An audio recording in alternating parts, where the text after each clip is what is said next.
মাঝে মাঝেই মন খারাপ হয়। মন খারাপের কারণ না জানার কারণে সবার মাঝে থেকেও নিজেকে অসহায় লাগে। কেউ প্রশ্ন করে, কেমন আছো? তড়িঘড়ি করে মস্তিষ্কে প্রোগ্রামিং করা উত্তরটা দিয়ে দিতে হয়, ভালো আছি। কারণ ভালো নেই বলার পর যে পাল্টা প্রশ্নটা আসবে, কেন, সেই প্রশ্নের উত্তরটা দেওয়ার সাহস থাকে না। মাঝে মাঝে নিজেকে গুটিয়ে নিতে ইচ্ছে করে, কোনো মানুষকেই কিছু বলতে ইচ্ছে হয় না।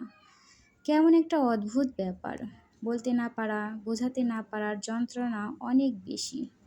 হঠাৎ হঠাৎ মনটা থেমে যায়, শূন্যতার সাথে লড়াই করছি। ভালো লাগে না আর কিছুতেই।